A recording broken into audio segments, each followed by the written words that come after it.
I'm the Comic Weekly Man, the jolly Comic Weekly Man, and I'm here to read the funnies to you happy boys and honeys. Yes, boys and girls, it's Comic Weekly time, and here I come right into your house to bring a little fun and happiness, right out of the pages of Puck the Comic Weekly, straight into your living room. Your friend, the Comic Weekly Man, the jolly Comic Weekly Man. Hello, hello, hello. Well, little Miss Honey, how are you today? Well, you should know. You bet I do. You're happy as a jingle bell. I certainly am, because it's Christmas week. So it is. So let's wish everybody a Merry, Merry Christmas. Yes, let's. A Merry, Merry Christmas, everyone. And I hope everyone gets exactly the presents they wish to get. Because if they do, it means that everyone in the world is thoughtful. And the world needs thoughtfulness to make happiness. That's so true. Yes. And now the funnies, please. Puck the Comic Weekly? Yes. Very well, I'll read that in just a moment. But first, let's listen to this nice man.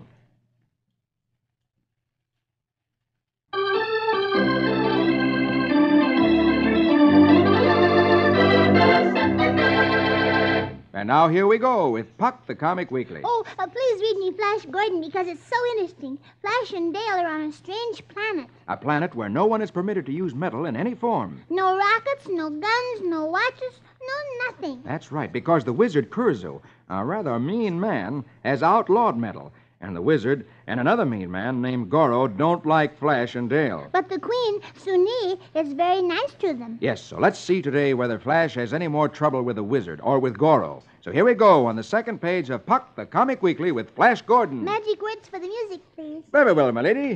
Rig-a-dig-a-doon-doon, sask-a-matash. Let's have music for heroic Flash.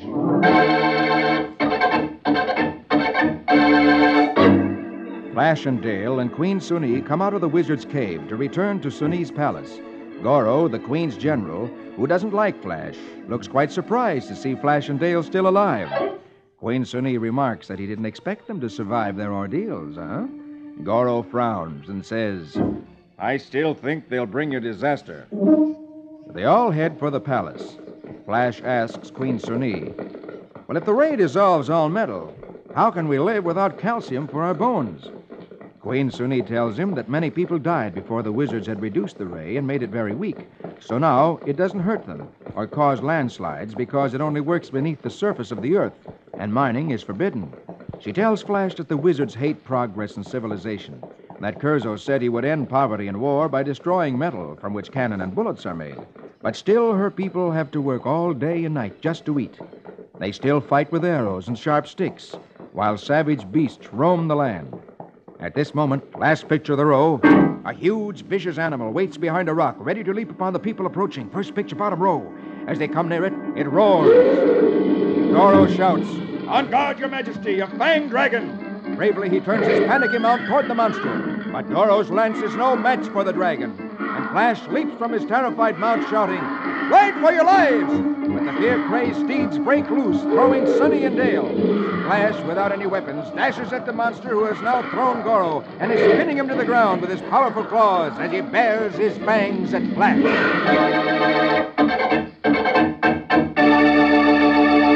Oh, just see what that old wizard did. If Flash had a ray pistol, he could shoot that dragon and save everyone. Well, next week we'll find out if Flash figures out some way to defeat the dragon. Oh, I hope he will. Yes. Well, now... Oh, now, please, across the page are Dick's adventures.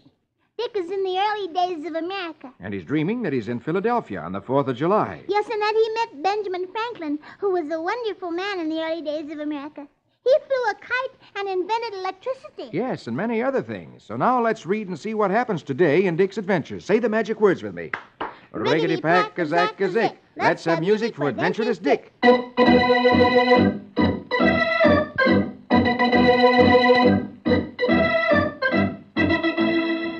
Dick is dreaming his wonderful dream. It's July 4th, 1776, Independence Day, and in Philadelphia. Dick wonders, but why is nobody celebrating? Then from the doorway of a small print shop, Dick hears his name called. He recognizes Benjamin Franklin. Dick goes to Franklin's shop. Mr. Franklin says, I see you are attached to General Washington's militia, Corporal. Please deliver this to the General. It has just been approved.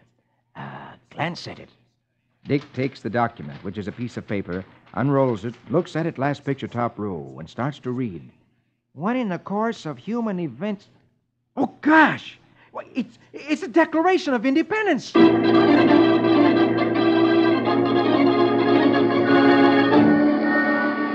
A few minutes later, mounted on a horse, first picture next row, Dick rides through wildly cheering crowds.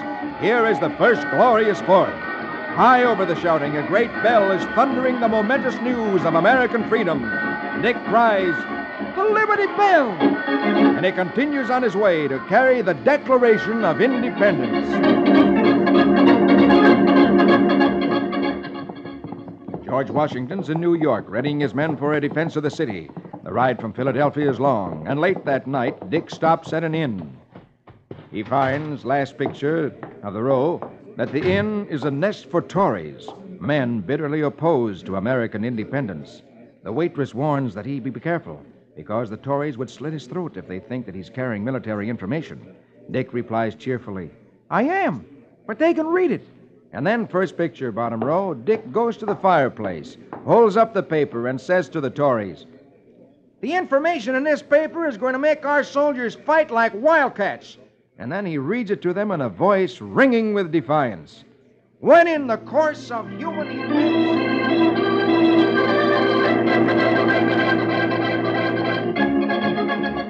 Next morning, last picture, Dick's on his way an hour before dawn, continuing his journey to Washington's headquarters in New York.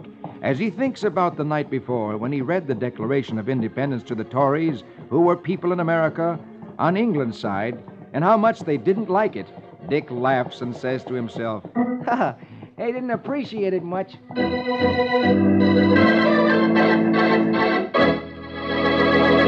Oh, isn't that thrilling? The Declaration of Independence. That was when the Americans wrote down on the paper that they wanted to be free from England. That's right. That was one of the most famous documents of the history of the world, because it was the first time a group of men stated that everybody in the world should have a free government, a government that would be a good government to everybody. And just think, it happened right here in America. Yes.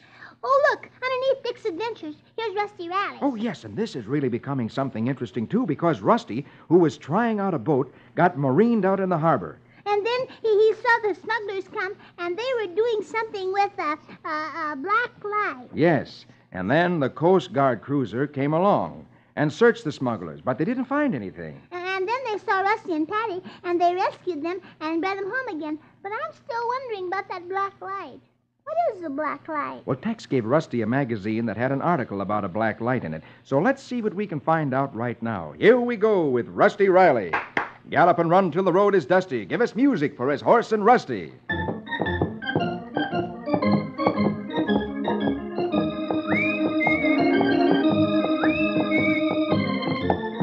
Patty, Rusty's friend, daughter of Mr. Miles, sees that Rusty's reading a magazine, and she asks, What are you reading in that science magazine, Rusty? "Oh, it's an article Tex gave me to read. It's all about black light."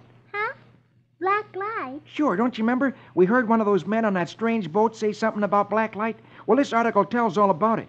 Must be a queer sort of a thing, because it says here, and it's invisible unless it shines in a certain kind of chemical, and then it makes that chemical glow real bright. Jeepers, that sounds spooky. But what could those men on the boat use it for? Then Rusty puts on his jacket, last picture top row, saying, "Well, let's go down to the boathouse and ask Mr. Tony, our teacher. He knows about all kinds of things." All right, Rusty, let's go.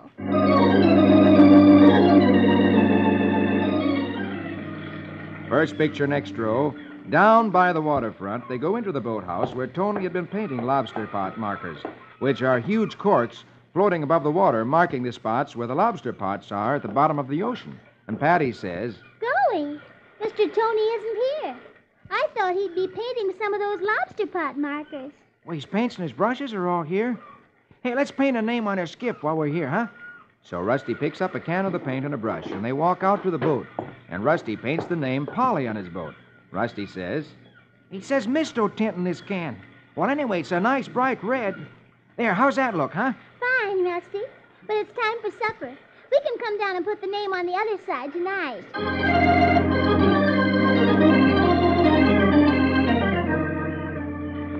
After supper that night, Rusty goes down to the boat to paint the name on the other side. He calls to Patty, who's still in the boathouse.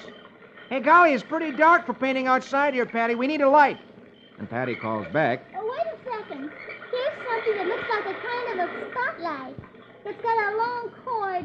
I'll bring it out. So Patty comes out carrying the thing that looks like a spotlight. She clicks the switch and says, last picture. It must be broken or burnt out, Rusty. I switched it on, but it doesn't light. Suddenly, Rusty sees the name Polly, which he'd painted on the boat earlier in the afternoon, is shining as though it were put on in electric lights. And he exclaims, burn out nothing. Look at the name we painted on the skiff. It's Black Light.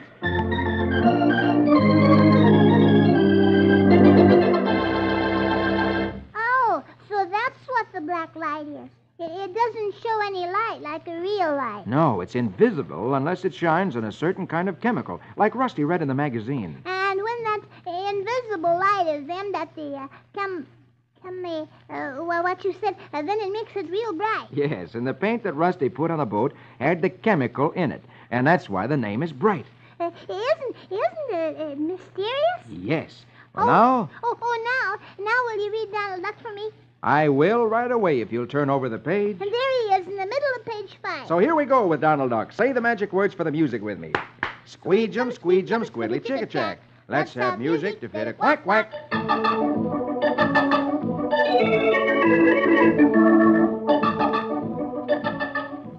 Donald looks out the window, and he sees something that makes him angry. And he yells to his nephews, Boys, come here. and in a second his 3 nephews are in the room. And Donald points out the window to the walk, which is covered with snow, and he barks. I thought you boys promised to keep the walk shoveled this winter. And his nephews say cheerfully, Sure, Uncle Donald. We get started tomorrow. and Donald says angrily, Tomorrow. That's what you said yesterday. and his nephews go back to play. Donald begins to think. He thinks and thinks, and then he has a bright idea. And last picture, top row, he's made a phone call and is just finishing his conversation, saying, And send them out right away, immediately. First picture, bottom row, some delivery men are bringing 3 boxes, in a truck to Donald's house. And one of them says to Donald, Well, here they are, Mr. Duck. Donald replies, Bring them right in. and the men bring the boxes into the kitchen floor. Donald starts to open the boxes. His 3 nephews come running into the kitchen, and Donald says, Look, boys, a little surprise. and 2 seconds later, the front door pops open, and out the door dash Huey, Dewey, and Louie, all carrying shovels, and they shovel the snow off the sidewalk as fast as they can.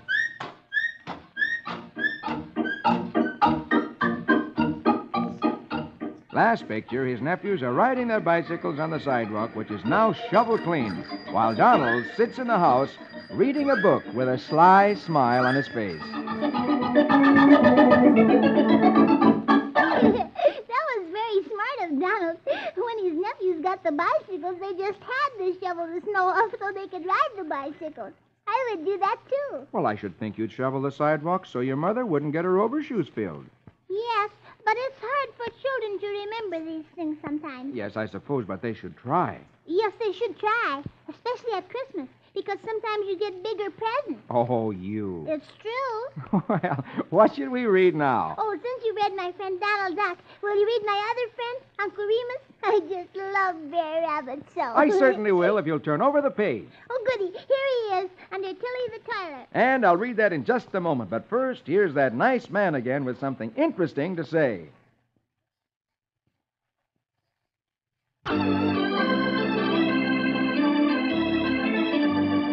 Now, here we go again with Puck the Comic Weekly. And on the bottom of the 6th page of the first section of Puck the Comic Weekly is Uncle Remus and his Tales of Brer Rabbit. Magic words for the music, please. And say them with me. Hippity-hoppity, make it a habit to give us music for old Brer Rabbit.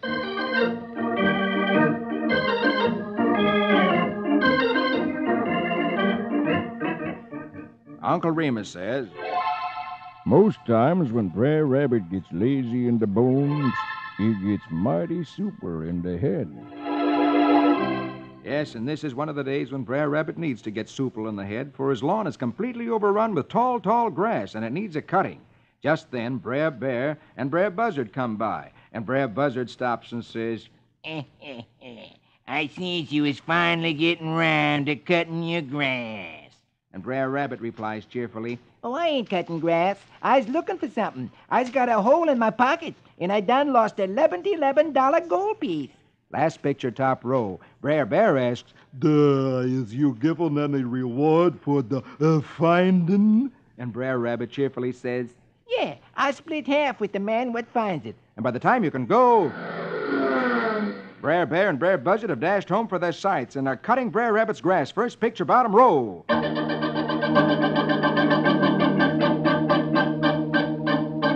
Finally, the grass is all cut, but no one has found the $11 gold piece. And Brer Bear, looking very disappointed, says, Is you sure you lost it in this field? and Brer Buzzard moans, Us is almost got the place clean. and Brer Rabbit reaches in his back pocket and says cheerfully, Oh, hey, fellas, wait a minute. Well, what do you know about that? I found it in my hip pocket. and when the others see it, they all go, and Brer Bear exclaims, They're not work for nothing. and Brer Buzzard growls, I is disbusted. and last picture, they all walk down the road. Brer Bear says, Something ain't right about this. and Brer Buzzard exclaims, In his pocket all the time. Nah. and Brer Rabbit flips the coin, happily saying, Well, that's one way of getting the grass cut. and Uncle Remus says, Sharp mind is just as sharp blade.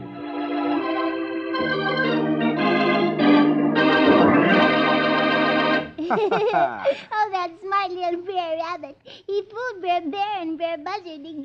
Yes, he certainly did. Well, now shall we have some rootin' tootin' excitement? Oh, yes, if it's Roy Rogers. It certainly is. Oh, I'm anxious to read that because Roy passed by an old Indian fort and he saw an old man wearing a coonskin cap shooting at a boy. And Roy whipped out his lariat, pulled the old man off his horse, and saved the boy from being shot. Yes, but just then the boy jumped into the river. And as Roy ran to help the boy, the old man got loose, grabbed up a gun. Oh, hurry up and read, will you? Very well, then. Go to the last page of the first section of the Comic Weekly, and here we go with Roy Rogers, King of the Cowboys. Hi-yip, hi-yo. Now here we go with Roy and Trigger. Hi-yip, hi-yo.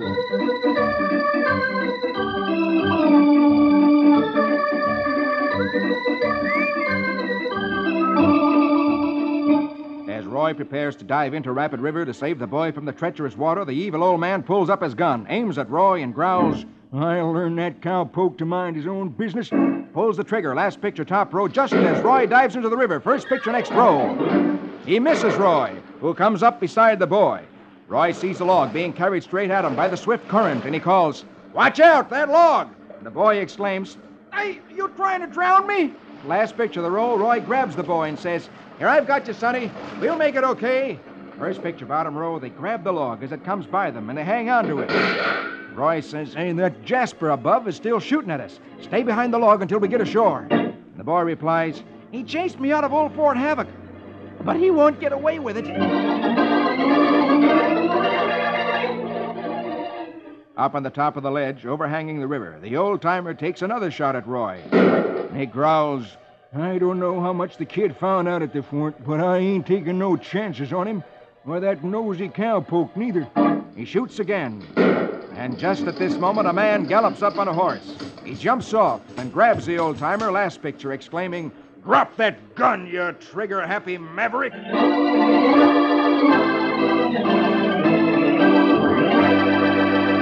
Oh, goody, goody. Roy and the boy won't be shot now. That man saved them. He certainly did. I wonder who he is. Well, next week, we'll find that out. But now... Naturally, the next comic to read is Dagwood and Blondie. And here they are on the first page of the second section of Puck the Comic Weekly. So, naturally, here we go with Dagwood and Blondie.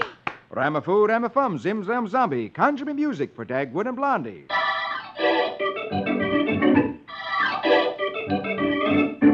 As Dagwood gets home that evening, he tells Blondie, I missed my bus. I was late for work again this morning. Blondie tells him he's apt to lose his job. And that gives Dagwood something to think about during dinner. That evening, Dagwood, who's been sitting in a chair while Blondie's been reading the paper, suddenly jumps up.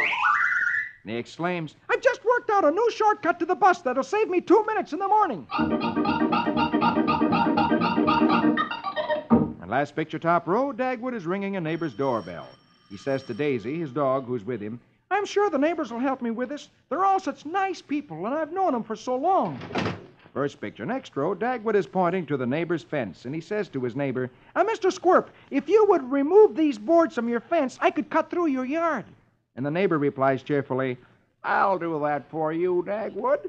And that's the first step in Dagwood's plan.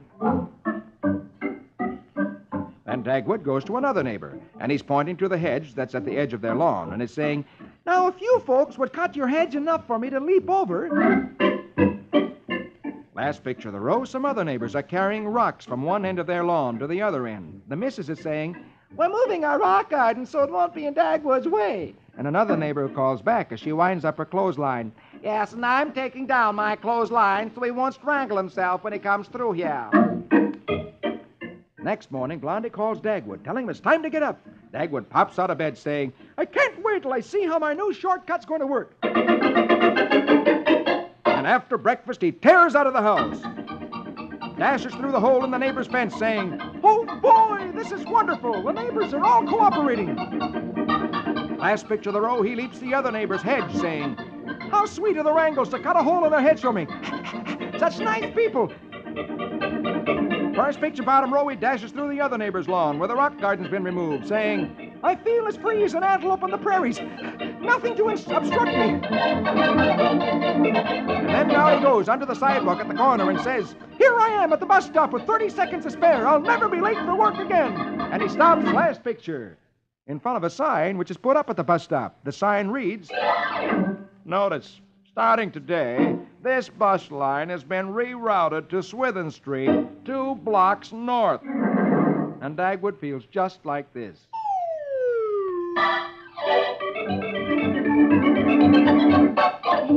Poor Dagwood. After all the cooperation he had from his neighbors and all of his good plans, he's going to be late for work today because the bus doesn't stop at that corner today. Yes, poor Dagwood has the kind of luck so many of us have. When he tries to make something work out one way, just the opposite happens. I'm afraid so. So. Well, now it's time for Prince Valiant. Oh, that's easy to find, too. It's on the last page of the second section. So here we go over to the last page. And this is really exciting because Prince Valiant and his friends had stayed overnight at a castle, and the next morning, when they were going to leave, the castle was attacked and they couldn't get out. And for days, the attackers had tried to break into the castle to capture it. But so far, they've been unsuccessful. And then the king of the castle said that they would have to have a messenger to go for more help. I'm just wondering whether Prince Val's going to try to do this dangerous thing. And it is dangerous because the messenger will have to try to slip through the enemy's camp. So let's read now and find out who is going to be the messenger. Here we go with Prince Valiant. Eckert, Breckett, Grey Malkin, and Quince. Music romantic for a fair, fair prince.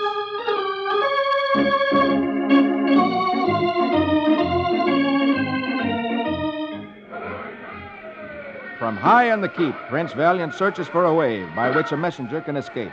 But they're completely surrounded, and when the fighting wanes at sunset, sentries mount guard, completely surrounding the castle moat. As Val looks out at the moat, which is a sort of a river of water around the castle, he thinks that a swimmer might cross it. But even here, the sentries stand almost shoulder to shoulder. And then Val grins, and then laughs aloud, and he calls for some very unwarlike materials. Last picture, top row, Val ties a long rope to a grapple, which is a stick with 4 curved hooks tied to its tip. Then men bring empty wine jugs and begin to tie them to long bars. Then a pulley and a rope are tied to the end of the grapple, and first picture, next row, the grapple with pulley and line attached is shot across the moat amid a shower of arrows. As the arrows fired by Val's companions spin toward the enemy across the moat, the enemy sentries cower behind their shields. They don't see the grapple with the rope and pulley attached as it lands on the shore and digs into the ground. The rope attached falls in the water and sinks underneath unseen. That night, a water gate, which opens onto the moat from the castle where Val and his friends are, is opened, and men, carrying the 50 empty wine jugs, slip out into the water, tie the wine jugs to the rope attached to the grapple, which is stuck in the earth across the moat on the enemy side. Then slowly, The bobbing jugs are pulled by means of the pulley across the dark water toward the enemy sentries. A few minutes later, the moon breaks through the clouds. An enemy sentry, seeing the wine jugs bobbing in the water, thinks it's a head of soldiers wearing helmets, and he yells, "Swimmers approaching! Help and attack!" The enemy sentries all rush to the danger spot, and at that moment, a messenger who's been swimming quietly in the water at a place far from the wine jugs finds ample room to slip out of the water and speed on his way unnoticed.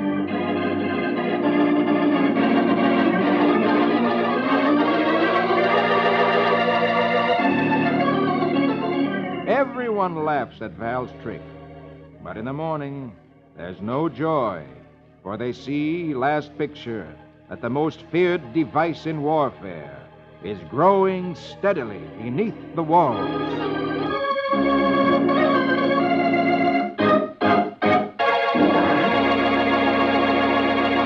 What is the most feared thing? That's something we'll find out next week. All right, I'll wait, but wasn't that a wonderful scheme of Val's to make the sentries think that a lot of men were coming in one place so that the enemy all gathered there, and then they didn't really see the messenger? That was a brilliant idea. Yes, it was. I just love Prince Valiant because he's a hero and so bright. He certainly is. Now, that's all the time I have. But before I go, here's that nice fellow with some more interesting information.